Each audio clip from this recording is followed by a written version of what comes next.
Hello and welcome to the Afro Dominion Show. My name is Freeman Singirankabo, and thank you so very much for tuning into our program today. Those of you joining us live, especially if you're joining us live from the social media platforms, be it private or public social media, is welcome.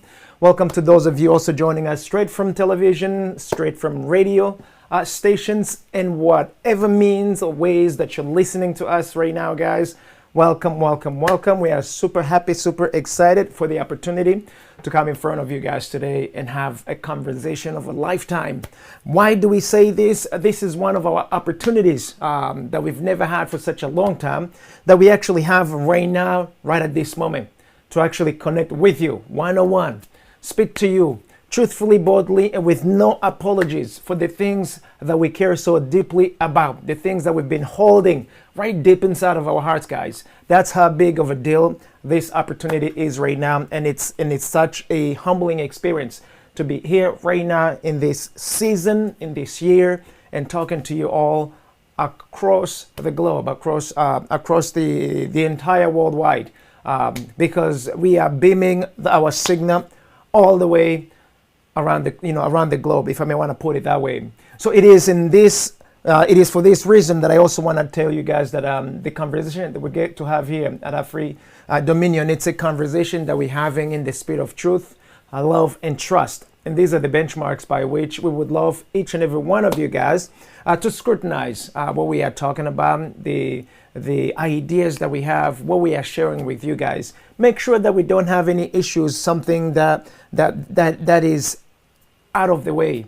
Make sure that everything we're sharing with you makes sense. And even if you do find something that doesn't really add up right, by all means, take some time. Take some time and be bold enough and say, hey, what's going on with this? If there is something that you do not understand, I'm expecting that you can come forward and be like, hey, hold up. Let's talk about this a little bit more. Or, you are not in the clear. You're not understanding. Where is this going? Because we truthfully want to add value to each and every one of you, especially our families. Our families, we are here because we want to add value to our families, our way of life, our ways of life. We are responsible and we are accountable to do that. Nobody is except us. I hope that this is really clear. So all of you guys, especially brothers and sisters all over the world, this is our time. This is our season. Whatever you do not do, don't you ever think that somebody else is going to do it for you. Everybody's busy. So you might as well be you, because anybody, trying to be somebody else, it's no longer an option, especially today. And so guys, I'm super humble and super excited for this opportunity to come forward, to come in front of you guys. Today we are Monday, April 25th, 2022. I'm very, very, very excited, guys, for this opportunity to serve you. And here, for those of you guys who aren't familiar with what we do, we tell it like it is. We are literally led by the truth, guys. What's inside of us has to come out one way or the others. There's no ways about it. And it is for this reason I want to give you guys, every single one of you, a huge welcome, an open arm invitation to each and every one of you, brothers and sisters all over. This is that platforms where you can actually speak on behalf of the voiceless, brothers and sisters. This is that platform where you can actually speak of the issues of which are taboo, but relevant and important enough. This is that platform where some of those issues that cannot be solved openly can actually be shared. Why? Because we care that much.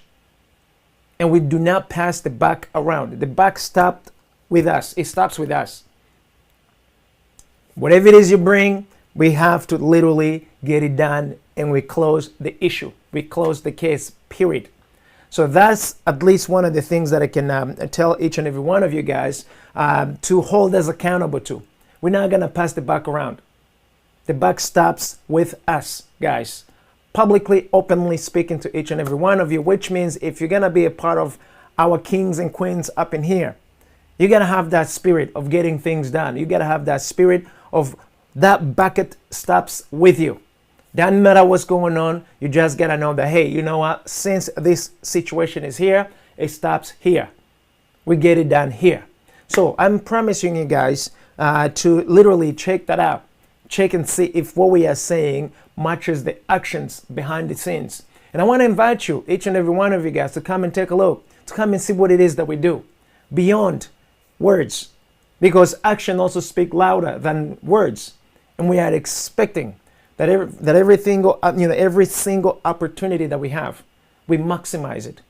Every single situation at hand, we also take the very best to resolve it in the best interest of our brothers and sisters, our families, our communities, and our nations. And for this reason, guys, we came up with the Afri-Dominion and Afri-Dominion show. Why? Because we want to make sure that it becomes a vehicle where we can solve stuff, where we can solve our issues, where we can have opportunity to go forward, opportunity to do many things. So for those of you who have no idea what Afri-Dominion is, it's an idea that inspires, an idea that advocates, an idea that helps and encourages each and every one of you to take the full dominion of Africa, one nation at a time, by us, sons and daughters, kings and queens, African descendants, all in the interest of African people first and foremost, and then the rest of the world afterwards. So Afri-Dominion Show, it is a programming, a mouthpiece of the idea. This is where you can program conversations, various programs of which inspire, of which advocate on behalf of the voiceless brothers and sisters, of which encourages each and every one of us, even goes to that extent of helping you, meaning we just do not talk the talk, we also walk the walk. We got to take the full control of Africa. We got to take the full control of the management of Africa, the whole entire dominion of Africa, guys. When we talk about this, we're not just talking. We are doing it. If you aren't doing it, you must get to it. There's no other ways to say it, to talk about that, except that. Why do we say that? We gotta we gotta be benchmarked. Literally, we gotta be put on a scale to see whether what we say matches the action at hand. And if it doesn't match, if you see a discrepancy, any discrepancy, we are responsible and we must be accountable for it. For that in mind, guys, I want to give you all a huge welcome. Come and let's talk about it. Come and let's do what we do here. All you brothers and sisters, that matter where you are, welcome, welcome, welcome. We have 5 different major themes that we channel all our conversation. That corresponds to the numbers of days that we broadcast. Monday through Fridays, we broadcast from 12 Eastern Standard Time all the way to 1:30, which is Washington, D.C. time. On Mondays, we talk about the eradications of African refugees and African stateless person. Anything related to our brothers and sisters being refugees, we talk about it here. And we also get to the extent of finding solutions. Any solutions, as long as it works for us, we go for it. And we come first and foremost, not somebody else. Tuesdays, we talk about the constitutions, law, and policy reviews of African and African affairs. Again, this is strictly related to our brothers and sisters.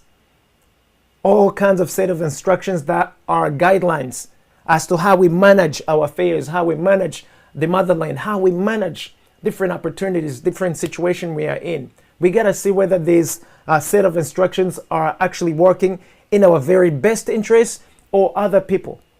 If it's working in our best interest, we advocate for it. If it's working against us, we advocate against it. Openly and with no apologies at all. On Thursdays, we get to talk about the spirit of dominion. What is dominion? When you dominate, it implies that you govern, you control, you master, you protect, you make better. So dominion of Africa entails governing the entire Africa, managing the Africa, protecting the resources of African people for our own interest first and foremost. You become responsible and you become accountable. So programs that actually allows us to do that, we go for it and we get to talk about on Thursdays. Fridays, we get to talk about the current event and how it impacts Africa and African people. Again, you get to pick the agenda. You get to pick what you care the most about, and we talk about it. Almost forgotten about Wednesdays is one of those days where we actually have testimony. We talk about our own personal testimonies. Same way when you go to court, you testify. of something you've witnessed. On Wednesdays, we get to have an opportunity to rewrite our own history. Africa has a rich history by far, guys. However, it's been purposely buried. We want to unbury that history, especially now that we can actually recall easily what's happening to us, what has happened yesterday. We get busy, we write about it. And the intentions is to preserve it for thousands of years to come, so that we can be in a better position to actually lead our tomorrow. Be the solution provider for our situation tomorrow, especially that we are more than equipped to handle that. Are we together? And so with that, guys, with that in mind, I want to give you guys a huge welcome. Come and let's talk about it. Today is Monday, as you already know. We want to talk about nothing else but refugees. Guys, this is one of the hottest topics now, especially now.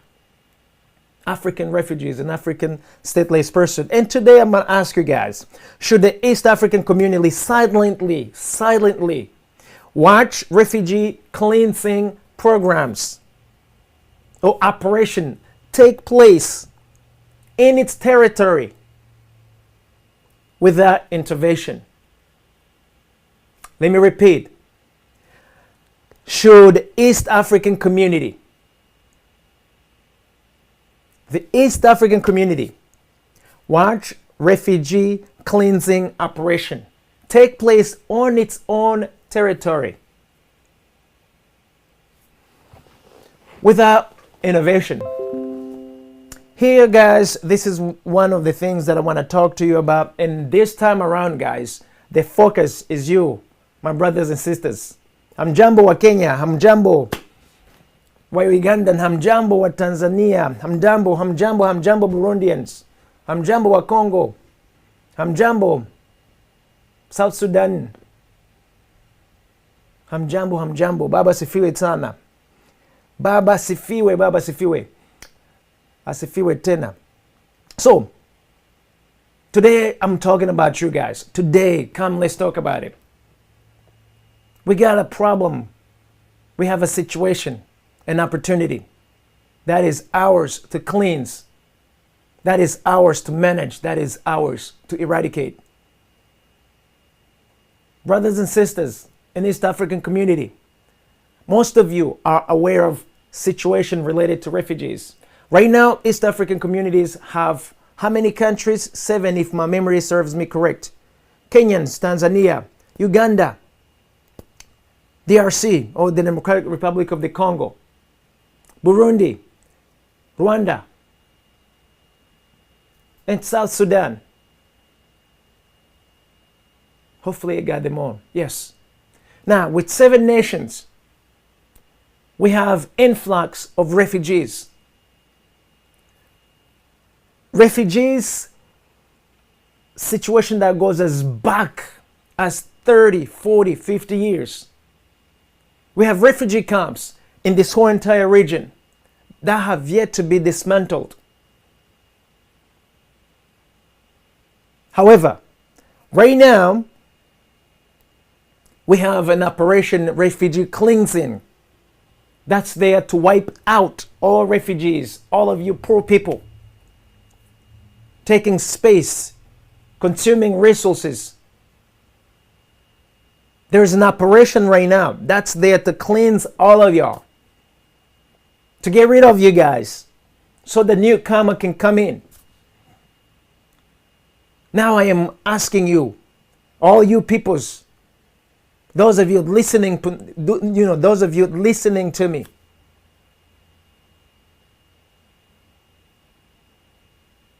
I am asking you guys to really think about it, tafadhali. Think about it and marinate on it, because there is a war coming. There is a cleansing. I don't even want to call it genocide, because there's already been a genocide. There is something else that's coming, guys. That is coming for the entire East African community. And Rwanda, Uganda, and the Democratic Republic of the Congo are like the gateway of all these things happening. especially Rwanda. Guys, pay good attention to what's happening and what's coming for you guys, for all of us. None of you will have an opportunity to say that you did not know. So recently you've been hearing of this whole situation in the United Kingdom, where is they bringing all these young people, also known as refugees, young mercenaries, coming in to destabilize the whole entire region. However, it is officially says that they're coming, seeking a new life, the kind of new life that you have yet to give your own people. Tafadhali. The kind of life you have yet to give refugees in Kakuma, refugees in Bandaka,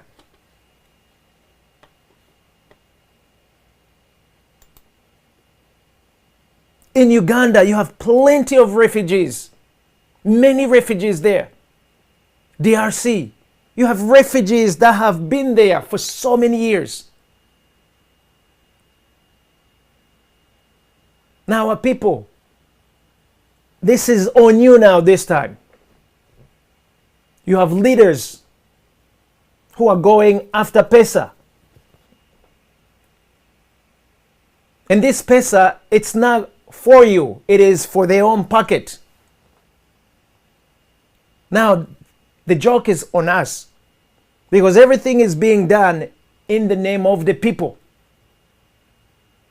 Tafadhali. We are helping other people in exchange of money that goes in our leader's pocket, not your pocket. And none of y'all is concerned at all. Kakuma refugee camp has been there as early as 90s, even as early, a little bit of late 80s too. How is it that the East African community has yet to get together and squash that? Bagedis. There was just a meeting in Kenya to talk about the security problem in the Democratic Republic of the Congo. East Africa to be in East DRC, the eastern part of the Democratic Republic of the Congo. They're talking about so many rebels, so many arm dealers, people taking, bringing chaos. But the truth of the matter is, Rwanda was a rebel group, still runs rebel groups. Uganda was a rebel group, still manages rebel groups. Now, the Democratic Republic of the Congo, I don't know if they have rebel groups or what they call proxy army. These are armies of which are fighting on behalf of Uganda, Rwandan. I don't know if Burundi actually does have any proxy army there. The East Africa community now, since it includes the Democratic Republic of the Congo, finally they're getting smart. They want to get together and get rid of all those people, all those organizations with arms, minding you that they created them to begin with, minding you that they are also refugees. The same way the Rwandan Patriotic Front was a refugee, so to speak, they were given arms by Uganda. They destabilized the whole entire region. And now they're actually going behind now Kenya, Tanzania, Burundi, South Sudan. Now they want to form an army and go fight other refugees in the Democratic Republic of the Congo. Guys, this is a cleansing operation aimed at getting rid of the unwanted people, so that they can easily go after, plunder a little resources that they've been doing already, get paid, and then also allow newcomers to come in. Remember, Rwanda doesn't have any more land. It's landlocked. Since we are part of the East African community, guys, now all these refugees mercenaries, let me put it that way. Do you think they're just coming in to sit in Rwanda? We do not have land there. Well, Kenyans, watch out. Well, Tanzania, watch out. My Burundian brothers and sisters, y'all better watch out. You, my brothers in South Sudan, you're too far from home. But it's not too far either. We're Ugandans, watch out. Mzee Museveni has only a few years to be. And his son, the birthday boy, happy birthday, brother. Y'all think that he's preparing him for the leadership? Y'all need to be open, much more broader. Because the same folk who have used Museveni to destabilize the entire East African community, the same folk right now running African from Kenya, from Rwanda, from the DRC, these are the same folk who are preparing to take over now legally, because now you're giving them an olive branch and some fruits on that olive branch. Guys, this is not a game. This is like an official intrusion coming through. There is a war coming, guys, and this war is not fighting for you, it's fighting against you guys. Mercenaries are coming to East African community. What do you think is going to happen to Tanzania? Well, Tanzanians, you are peaceful people. You haven't had any wars for such a long time. But war is coming, and I know you know the war is coming. But how are you prepared right now? Well, Kenyans, you think Al-Shabaab is your problem. There is a bigger problem that's coming, bigger than Al-Shabaab. Y'all better think, guys. The enemy is not interested in one little spot. He's interested in the entire cow, guys, not a little slice of meat. If any of you cannot see that, especially right now in 2022, especially right now with what just happened in Rwanda,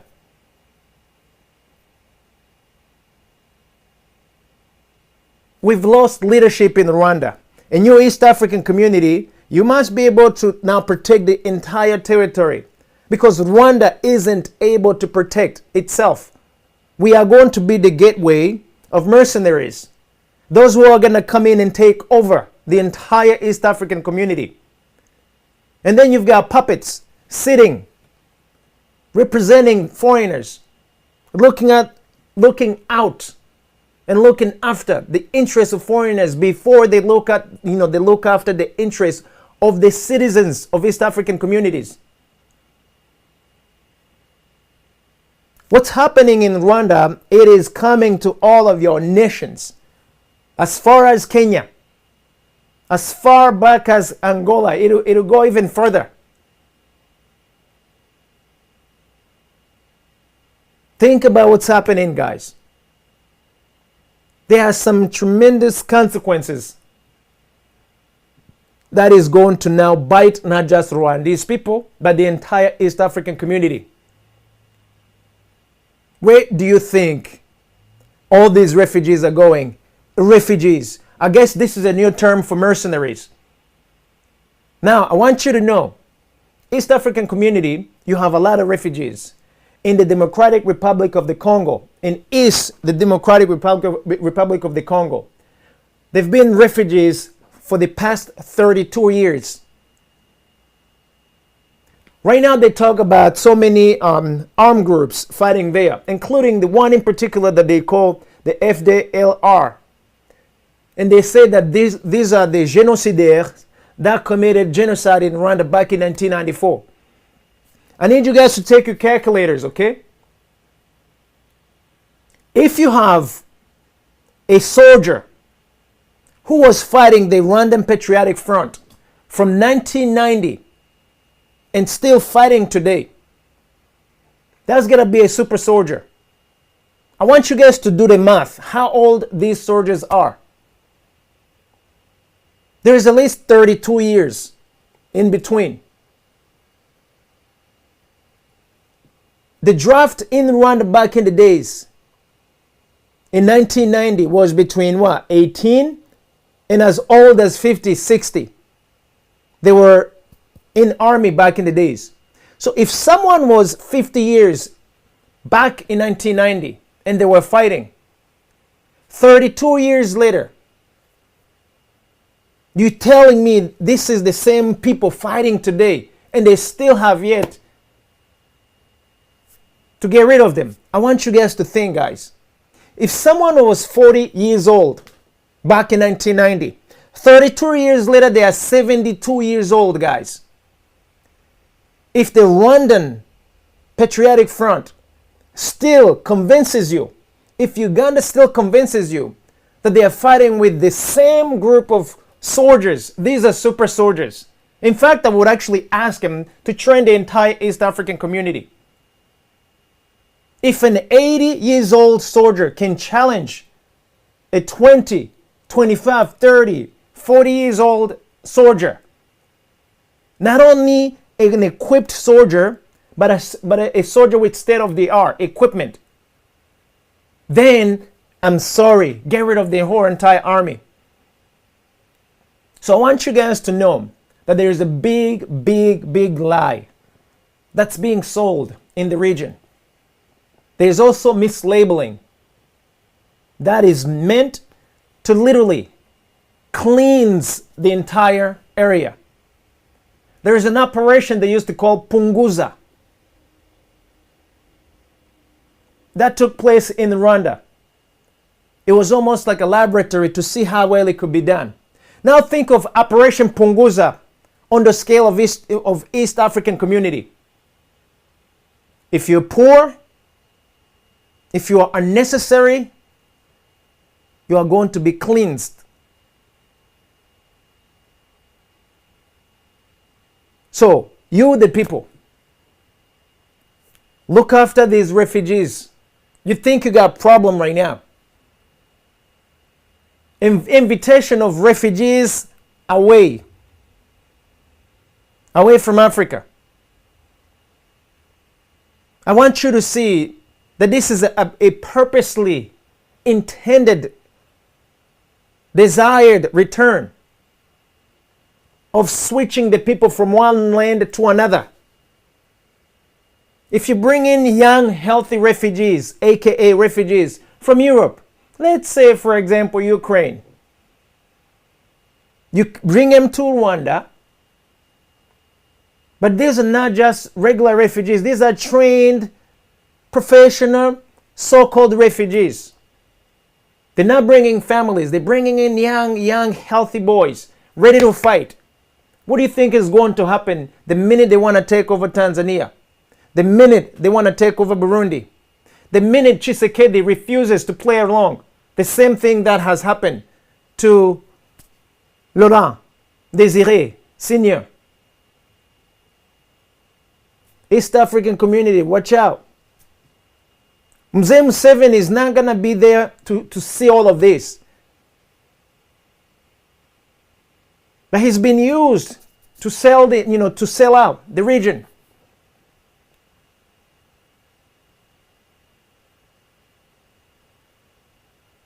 Guys, be on the lookout. All these politicians, they're in for a long ride, guys. Don't you ever think that this is a small little teeny problem. This is an opportunity. This is an opportunity for colonizers to take over the whole entire East Africa and make it a base. And from here in East Africa, they can branch off easily in other places. I mean, they're already doing it right now, but they're doing it disguised as a military cooperation. African is literally being used as a base. The United States. But at the very least, they're not hiding behind refugees. Then they're coming out to you straight out. Hey, listen, we need a base. Can you play with us? In exchange, we'll give you money. We'll make sure we squash a few political parties. Your opposition, we will squash them off. But let us have our own lunch. Whatever the leftovers, you can pick it. They are bold enough to bring to the table their desire. And we are less than, I don't even have the proper word. We sold out our own people, guys. We have sold out our own people because as an individual, me, myself, and I comes first. And my family comes next. The country, it comes last. Doing the biddings of the colonizers. What do you think is coming next, guys? So get ready. Get ready, get ready, get ready. There's a war coming. Long prepared war. It's coming to take over completely. Those of you who are useless in society, you are going to be exterminated. I know this is scary, and I'm not laughing, guys. This is not a laughing matter. Did you just see how Rwanda just visited Uganda? When was the last time a presidential representative in Rwanda was in Uganda? Let's say a president of Rwanda. When was the last time a president of Rwanda visited Uganda? When was the last time specifically? Because for the past, since 1994, Kagame was in charge. When was the last time Kagame and Museveni were having lunch in Uganda? When was the last time that happened? How is the friendliness, the relationship, not just as the so-called heads of state, but cordial relationships? My peoples, listen up and scrutinize these things. If you cannot read in between, just know that something is coming. There is a war coming. And if you're not ready for it, it is going to cleanse you guys. A refugee pretext, it's bringing in mercenaries in the region. Not just in Rwanda. Rwanda is just a transit. They're coming through for just a little bit of time. You get ready to see a war that's going to take place in East DRC. But that war is going to be financing a lot of other operations. Remember, colonizers, they still want to have uranium. They still want to have what the Democratic Republic of the Congo have. They've been having it under the down low, but now they are going to publicly take it. And all of that we're watching straight out, and none of us is saying anything because anytime they mention keyword, we're going after the genocidaires. You have an element of FDLR. You have elements of FLN. You have elements of Mai Mai. You have elements of M23. You have elements of Sijue Wat. Guys, wake up. Wake up, guys. This is no longer a Rwandese issue. It is no longer a Ugandan issue. It is no longer a DRC problem, Burundian problem, Tanzania, a Kenyan problem, South Sudan problem. The entire East Africa community, it's on the take right now. And guess who's the really slim shady? Rwanda.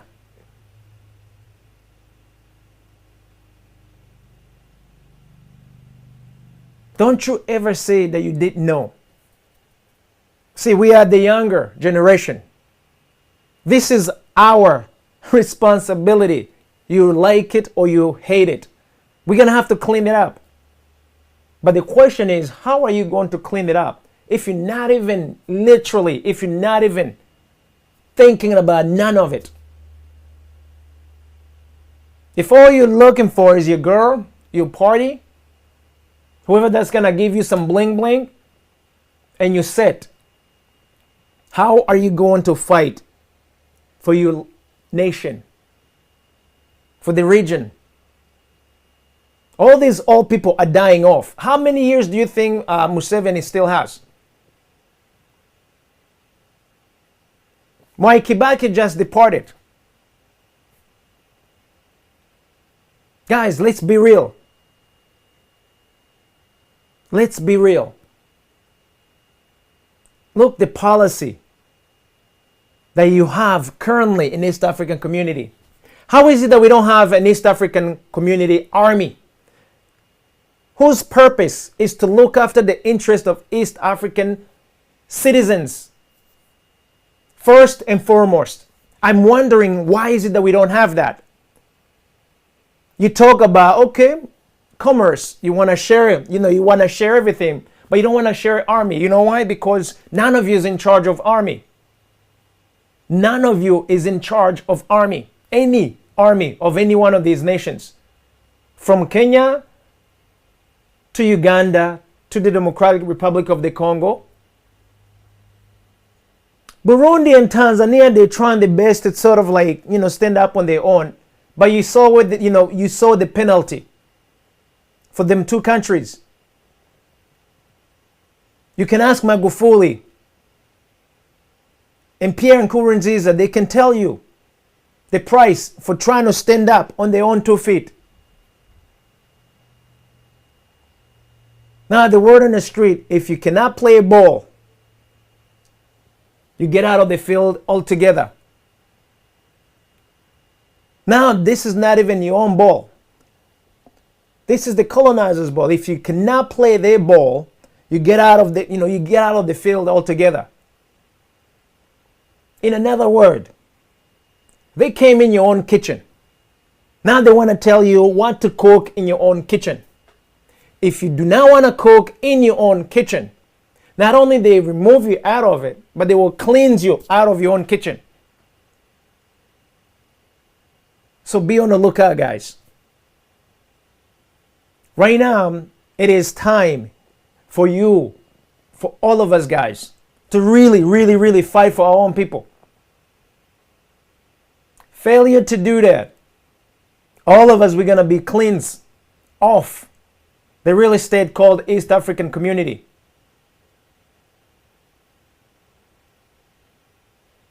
There's no way you're going to have the Chinese. There's no way you're going to have the United States.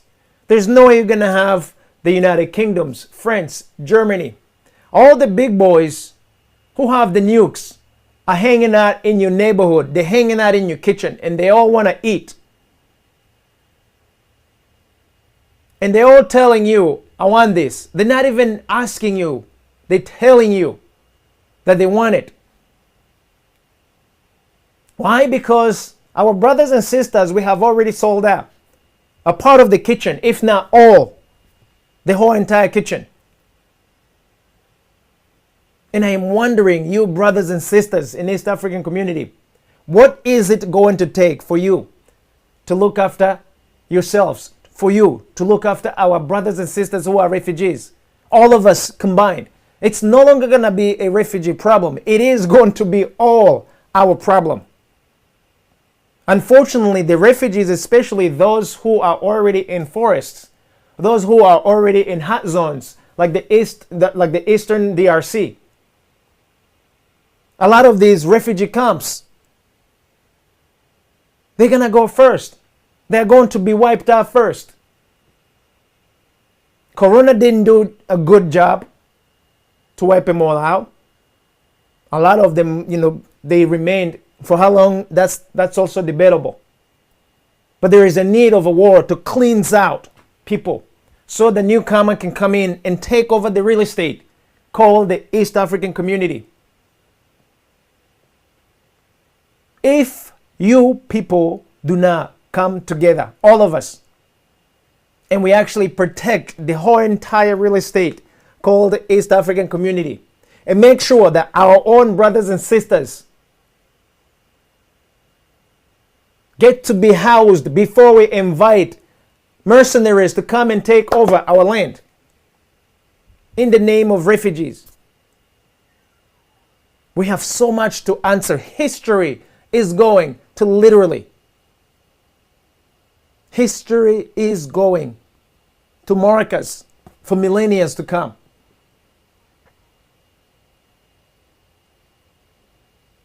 So many plans. That's been decades. That's been planned decades and decades and decades ago. Being executed today. And we are so busy in bling bling when these nations are so busy taking over our real estate, taking over our lives, taking over our economy, taking over all aspects of life. How do you think it's going to go for you and your family tomorrow? For those of you who haven't been following, go on social media and take a look at what's happening to the people called the Tutsis in Rwanda. This is a tribe, a Rwandese tribe, that's spoken throughout the whole entire world because of the genocide. Our brothers and sisters from the ethnicity Tutsis are being evicted out of their homes because conveniently we have new refugees who have to occupy, who have to go and live in their homes. I mean, think about that, guys. Think of that generosity. So they have to move over because a new kid on the block is coming. And this is not even a brother or a sister. It's a stranger who's coming. Rwanda has already taken some pesa, lots and lots and lots of it. And now they're telling all your brothers and sisters to move over because a new kid is coming. Not any special kid though. A mercenary kid is coming. Young, healthy young men are coming, ready for a war, going to be housed in a home that just got evicted, that you just got evicted from. Think. And you still call Rwanda the most Pan-Africanist nation. Are you crazy? Guys, some of these things happening, it literally shows how we think today in 2020. And how careless we are with our own lives. But the bottom line is, and the hurtful truth is, if you do not care about your own life, do not expect someone from thousands and thousands and thousands of kilometers away to care for your own lives. Certainly not the same guy who would wish that you weren't even there to begin with. The joke is going to be on us, guys.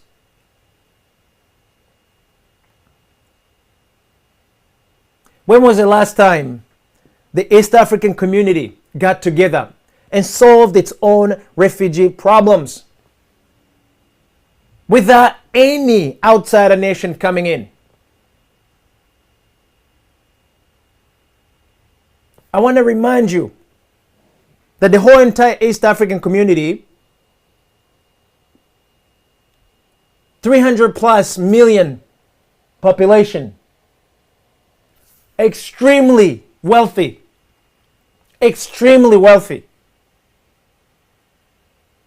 We cannot handle our own people, our own refugee, brothers and sisters. What's wrong with that picture, guys? But we are more than welcoming outsiders to come in and add on to the stress that we already have. We have yet to handle. What's wrong with that picture, guys? You have Rwandese people. You have Congolese people. You have Burundi people. Ugandan people. Kenyans. All over. For many hardships. Most of them refugees. Wandering around. And yet you have the audacity to invite others to come in at home. Are you crazy?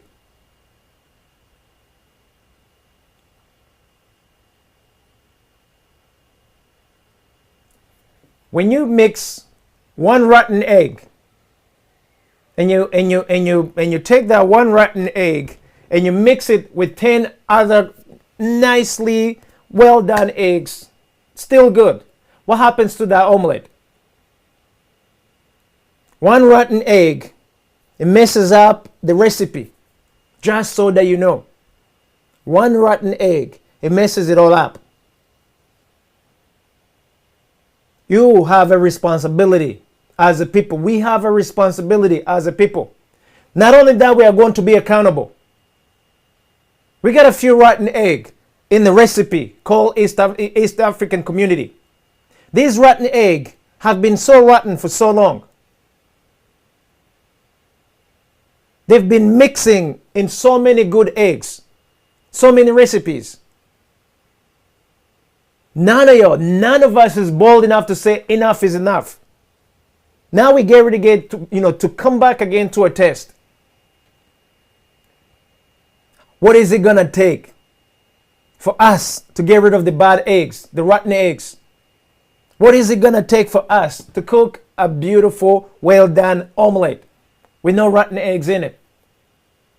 It's not like we can't see the rotten eggs. We can see it just fine.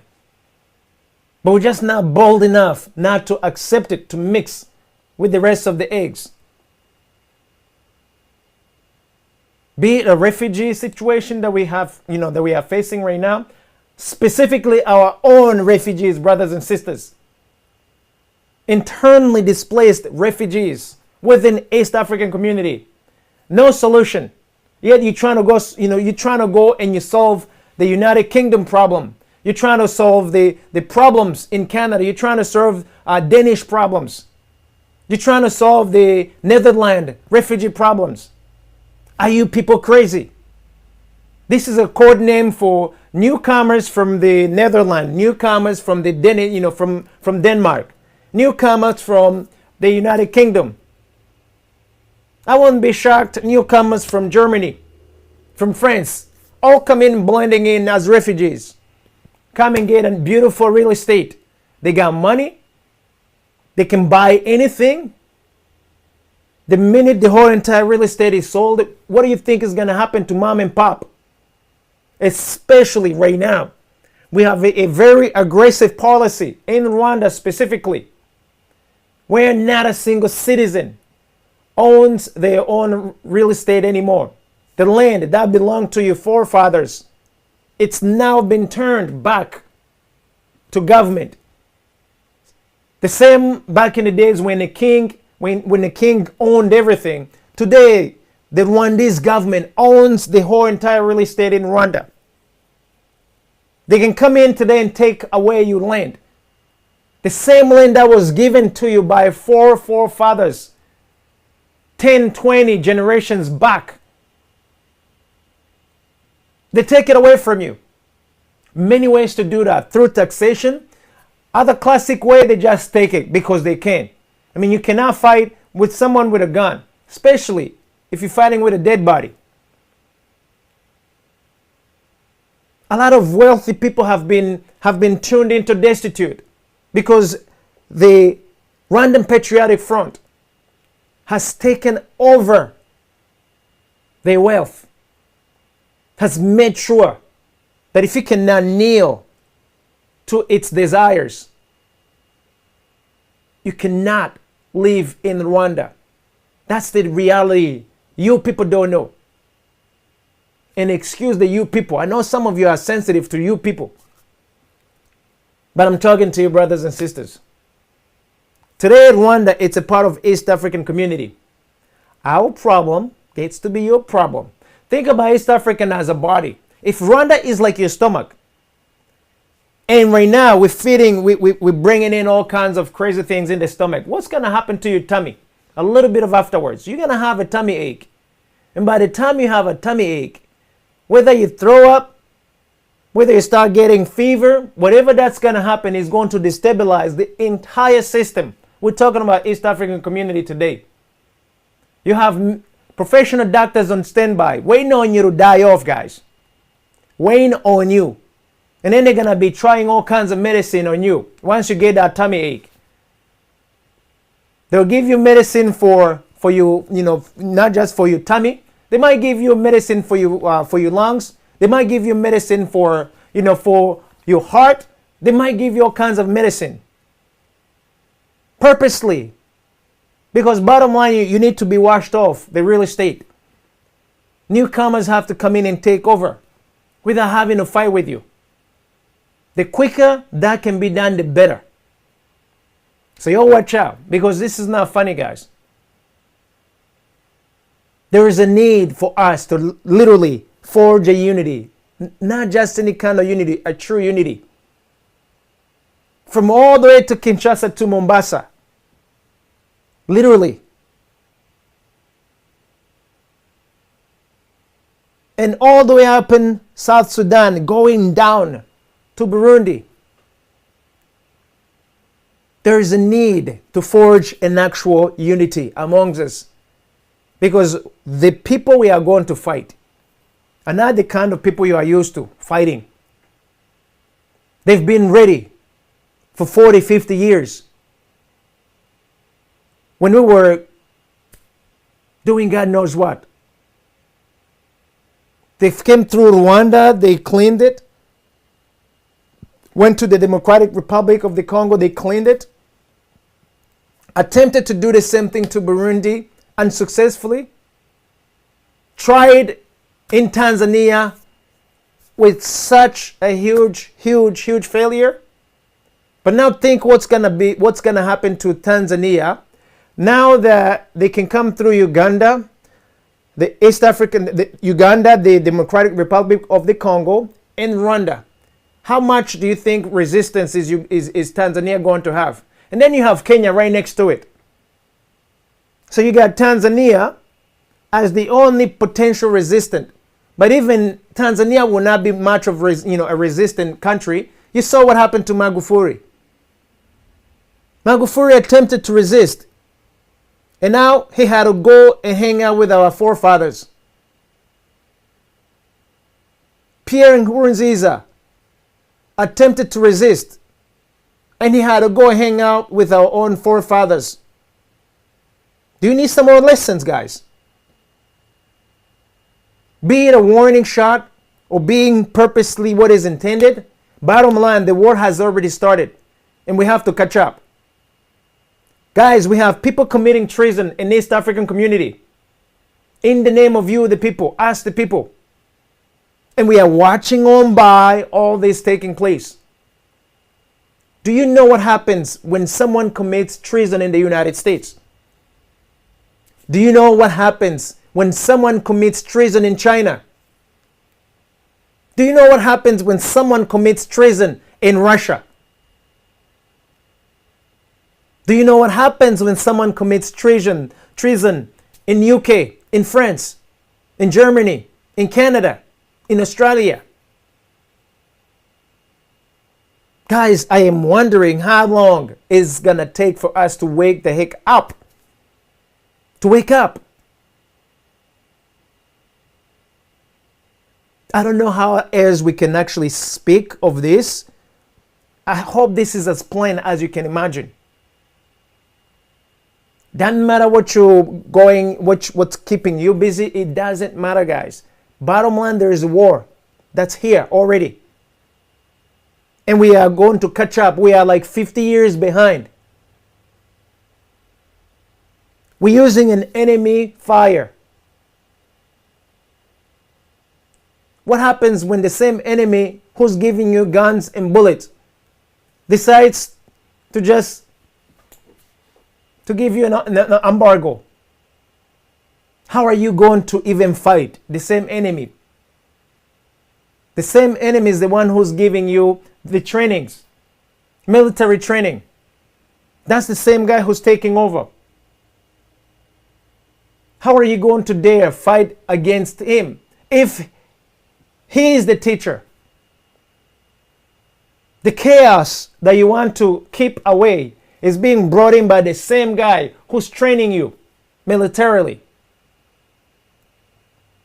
The hunger you're trying to take away from your people is being actually exacerbated by the same guys who are calling themselves benevolent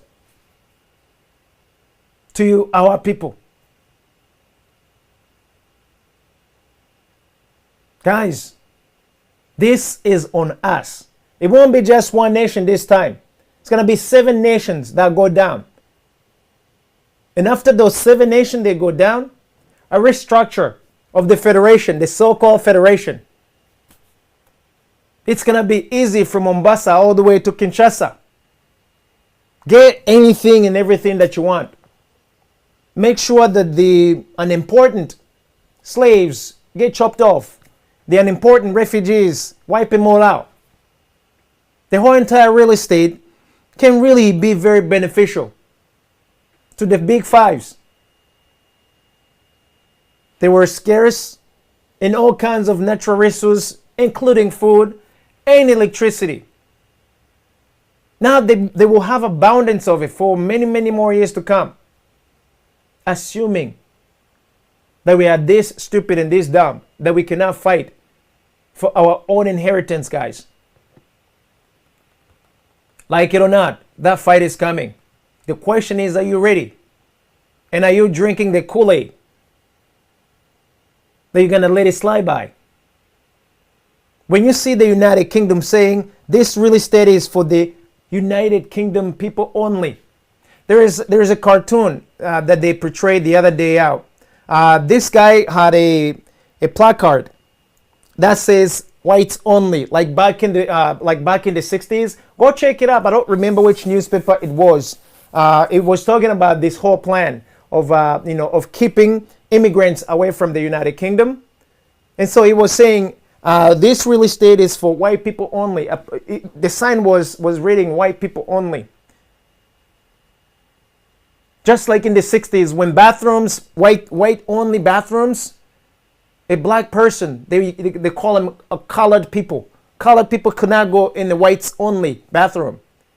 Some who dared to go, they were excruciatingly beaten even to death.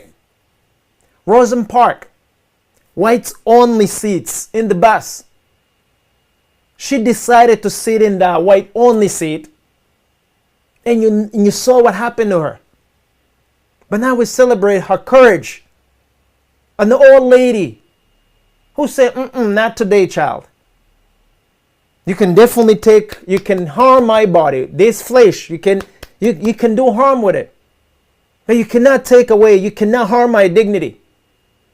How many of you are willing to give up their dignity and your body at the same time? How many of you are willing to give up your inheritance for your children, your children's children, for generations to come, for just a few £100 million, for a few $100 million, for a few €100 million? How many of you are willing to do that? Don't sell out our own people, guys. No matter how you skin the cow, if you illegally skinning our cows, we're still gonna get you.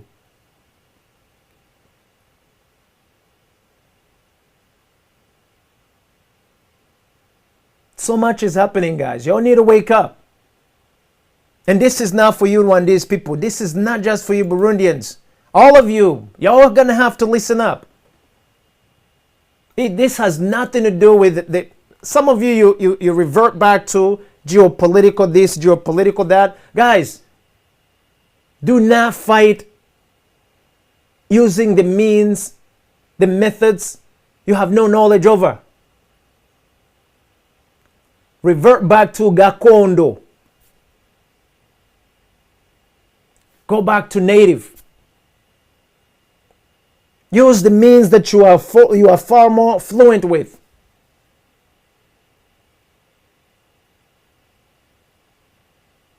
You cannot fight an enemy who's already pre-planned the war strategy.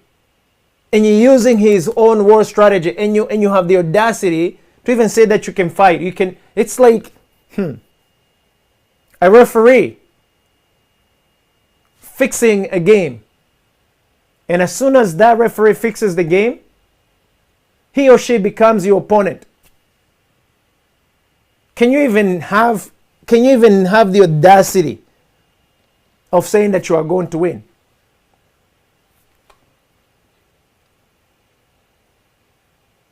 So guys, you guys need to be on the lookout. This is not just Rwandese people. Rwanda, it's a gateway. The same way it all started from Uganda. It made it all the way to Kinshasa. And you had Rwandese people running, running the Democratic Republic of the Congo. All the way to the presidency. None of you said anything about it. I mean, that is actually one of the most historical facts that's going to follow us for many generations. When you see a Rwandese defense minister running the Democratic Republic, Republic of the Congo, and as soon as it finishes and it goes back to Rwanda and become also the chief minister, the defense minister. Guys, watch what's happening. Kabalebe, General Kabalebe, he's a Rwandese guy. Or is he? Was in Uganda, came to Rwanda, went to the DRC. How is it that you get to have, you get to literally influence 3 nations? Which one are you? Should I open you guys a little wider? And you guys think that this is all benevolent and everything. There's nothing benevolent of what's happening right now with our brothers and sisters. The plans of which are being executed are not your own plan, people. These are not the plans that you guys have actually thought of. You are executing the plans that are 50, 60, 70 years old. That you have no knowledge over, that you're just seeing the coming and you're going for them. But guess what? It's gonna come and bite us all in the back. It already started. The question is, how long is it gonna take before either all of us we come up to the to the realization that we are being literally exterminated, that we are being literally exchanged, taken out from our own real estate, turned into refugees globally, while we have newcomers taking our own real estate, taking our own ways of lives. Refugees turned into sijue what? You think about it, guys. Don't you ever say that you didn't have heads up. In Rwanda, between 1987 and 1993, would you guys believe if I tell you that not only the United States, Canada, France, the United Kingdom, even Australia, not only they knew what was going to happen, they even literally played around with the numbers. I'm talking about how many people were going to die, guys, before it happened. If someone knows that something really horrible is going to happen to you, and this person is a good friend of yours, and they actually calculate, and they're like, what, it's okay, this we can accept, we can have it. What kind of friendship are you exactly having, guys? I'm just saying. From 1987 to 1993, how many years is that? At least. The knowledge of the entire war taking place. When I say pre-packaged plan, pre-designed plan for the region, not for Rwanda only. Execution on stage, on phases. Millions of people dying. They have projections, guys, before. Possible refugees, possible dead people, all of that. They have projections before it happened. Minding you that from 1990 to 1994, we already had at least 1 million internally displaced people in Rwanda itself. As soon as the war erupted even further, not only we've got to have millions of people, we lost at least 15 million in the whole entire East African community now. Before we used to look at it as the Great Lakes region, but now since the Democratic Republic of the Congo, it's in East Africa. Now the land, the real estate got bigger. So the same people who had already pre-calculated how many people were going to die, they're still in charge of the wars today. They're still in charge of bringing in all this weaponry. They're still in charge of the judicial system. They're still in charge of who does what and when. And you people don't see nothing wrong with this picture.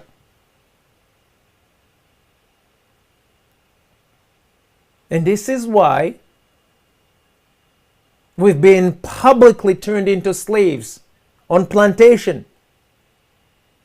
We no longer have to go to the United States, guys. We no longer have to go to Europe. Europe is coming to us. The United States is coming to us. The Chinese are coming to us. The Australians are coming to us. The United Kingdom is coming to us. France has been with us. How else does it have to be spelled for you to see, to realize, however it is you're processing things, you need to wake up and smell the coffee. This is now business as usual, guys. We've been already sold into slavery by our own brothers and sisters. We've been already sold, guys. Now, after being sold, now they are going to punguza us. In northern Rwanda, there was an operation called punguza. For those of you who don't know what that means, they were wiping out the population of ethnicity Hutus in Rwanda. Minding you, we have Hutus in Rwanda, Uganda, DRC, Burundi, and Tanzania. So, if you were a Hutu, you were wiped out in that region. Why? So that they can, they can plant tobacco. They can have a tobacco plantation.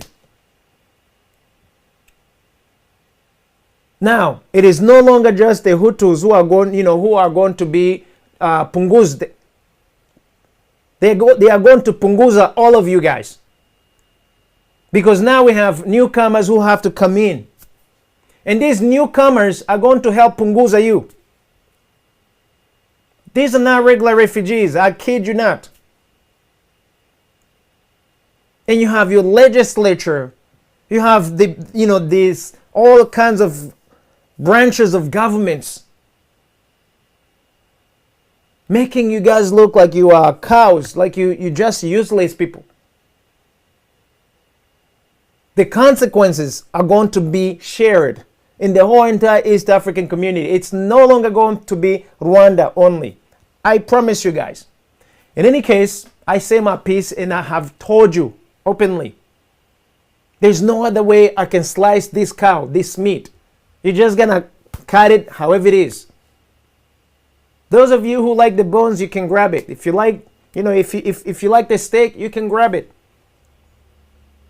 But my brothers and sisters, rest assured, the war is coming. And we are in the catch-up phase, assuming that we are going to even catch up. The enemy is already prepared for us. They have a plan ready to punguza you, to punguza us. You have professional refugees coming in to help punguza you. Money has already been paid. And now, you East African community, if you care not of what's happening to your nations, at the very least, you can just care by your own citizens. Because now we share the land and we share so much more. And now you're about to pretend to share the security. Don't pretend to share security, guys. Either you do it all the way or you don't. Because you're taking orders to kill people, to kill our brothers and sisters in the name of Sijua what? History is going to ask us what we have done, guys. You have the warning right now. Those of you, I mean, most of you know, but those of you who don't know, there is a war coming. The whole entire East African community, you are on the hook. We are on the hook. We are going to receive people in the form of refugees who are not refugees, who are mercenaries, coming in to destabilize not just East African community, but the rest of Africa. We are going to be the hub of everything that's taking place. Kigali, Rwanda. That's going to be the connection point. So get ready, guys, because this is not funny and this is not a rehearsal at all. Those of us who are going to be punguzed, we are going to be punguzed. Those of you who are going to survive, you all need to buckle up, guys, because they are not taking any prisoners. And that's for sure. I would love nothing more than to hear your comments, but I know most of you are not that bold enough to come and we talk about it. So I will save you the trouble. I will save you the trouble and only ask you that you pay attention to the next months, to the next few months that are coming. Not only pay attention to those next few months that are coming, but also pay attention to what's happening in your nations. I'm talking about the East African community nations. When nations are planning for military operation together, and you have outsiders managing, or you have outsiders overseeing how you are going to do it, know that that's when you have problems. Imagine the United States is trying to deal with some, with how many of you East African nations have ever been invited to a security meeting that was there to stop the Mexican from coming to the United States? You know, the southern border of the United States, they built a war, an electrical war, with cameras, with drones. We're talking about miles and miles of kilometers of a fence that is meant to physically keep the Mexicans and the Southern American people from coming to the United States. Now, of course, those fences, they cannot watch underground. They still come in somehow. But none of you have ever been invited to any of the meetings, any of the security meetings aimed at keeping people from crossing the borders. How is it that you genius East Africans, when you get ready to go talk about the security in the East Republic Democratic of the Congo, in the chaos in the East Democratic Republic of the Congo, you have our favorite, what do you want to call them? You have our favorite overseers from the United Nations checking you guys out. They literally checking you out plan by plan how you intend to do it. That's like that's like the kid of the master coming on a plantation to make sure that all of you all of you little masters are following the instruction to the dot.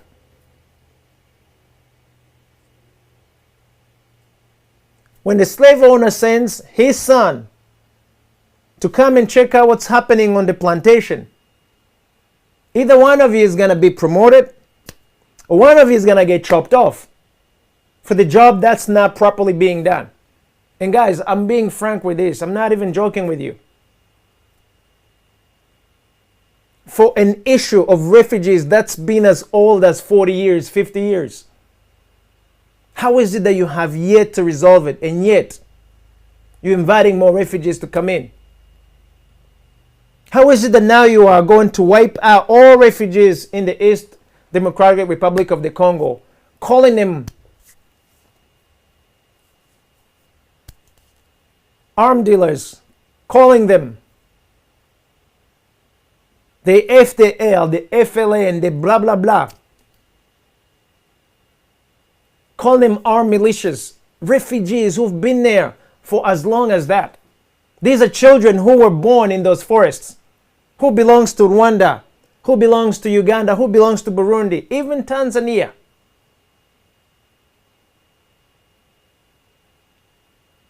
They have the audacity to lie to the whole entire community that you have the genocidaires still fighting in forests. Please, man. They're killing young people of the same age as us or younger than us. A 32-year-old soldier. At least a 32-year-old soldier. Even I would say, I would dare, as any soldier from being 18 and up, from 18 all the way to 32 years, you cannot say that those have committed genocide. They couldn't possibly hold even a machete during that time. But you can be assured those are very healthy soldiers giving you the business today in those forests. Their grandpa, their parents are becoming 60, 70, and 80. Those who never died during that time frame, God bless them already. They still have strength at least. So do the math, guys. But stop looking all really like, I'm trying my very best not to use any derogatory words, because what's happening, it's quite a disgrace to the whole entire East African community. Rwanda, a member of East African community, doesn't think of East African community security when it comes to refugees. You're being prepackaged a mercenary looking like refugees who are going to come straight and dismantle the entire security in the whole entire East African community. Tanzania, you are next. Tanzania hasn't had a war for so long. How long are you going to be able to hold on to that peace, Tanzanians? Now you have all sides being cornered. You are cornered on all sides. How are you going to manage? The same people selling you the guns, they're the same people who are going to be using their own proxy armies to come for you, especially if you do not want to cook what they want you to cook in the kitchen. Magufuli gave him the finger and they put him under. Pierre Nkurunziza gave him the finger and they put him under. All because we could not rally behind them and strengthen them. So do you really think they will hesitate to put you under? Any of you, especially if you say, nah, we're not playing the ball. That's why I'm telling you guys, there is a fight coming. There is a war coming between us who do not want to give up our inheritance and these nations already ready to take over the entire real estate. So this is not picnic, guys. Y'all should know what we're getting ourselves into. They won't be taking any prisoners. There are all kinds of pretexts already prepackaged. It's just a matter of when. Look what's happening in Ukraine right now. And it's all the way in their backyards. Nothing happens by accident. These wars are not happening from the fluke. This is a prelude to what's coming, guys. I want you to know that, especially before it happens this time around. Because now we are old enough to say, you know what? It wasn't the CIA who said it this time around. It is us, you sons and your daughters. We're telling you what's coming. You don't have to be an oracle to see that war is coming. And we need to be off from the losing side and get back in the position of the winning side. We cannot just give up our real estate, guys, for the heck of the few who wants to pickpocket a few millions or a few billions of dollars. Seriously, selling your own people in exchange for a piece of paper, not even gold. I mean, what is wrong with us, guys? They can print you as many dollars as possible. They can print for you as many pounds as possible. A piece of paper, it's meaningless, guys. You're selling your own blood for a piece of paper that you can print out of a printer, that you can have in as much abundance as you can possibly have. Only God knows. Anyway, I said so much. Let me stop. I am hoping that you guys wake up, because what's coming next, it's coming with or without you accepting it. And I am hoping that you guys will be smart and you'll be ready to do what it takes. Because it won't be just a Rwandese issue now. It will not be a Burundian issue. It will not be a Congolese problem. It won't be just a Tanzanian problem, a Ugandan problem, a Kenyan problem, a South Sudan problem. Now it's taking the whole entire East African community. As soon as we go down, if we should not fight together, if we do not fight together, now the whole entire state will be the base to take over the rest of Africa. Mark my words. If we do not push back beforehand, the East African community is going to be a hub for attacking the rest of Africa in just a matter of a few years. Again, listen to me. I'm saying it right now, April 25th, 2022. Don't say that you've never heard of it. I'm not an oracle. And it does not take a genius to see what's happening. My brothers and sisters, they usually say something in Kinyarwanda, amabuno y'inkoko. I don't know how to translate that in a such way that they can hear of it. It's like when a kitchen bends over and you see the feathers. That's how I can equate it to the proverb. But guys, this is not funny, and I need you all to be serious, because not being serious of this very, very, very, very important war that's coming, all of us, we are going to lose. So let me end it here, guys. Thank you so much. I don't know how to tell you how much we need to be on the lookout, but I need not really stress that to you. Because if you're not on the lookout, it won't just be you, your family, your community, your nation. It will be the whole entire East African community.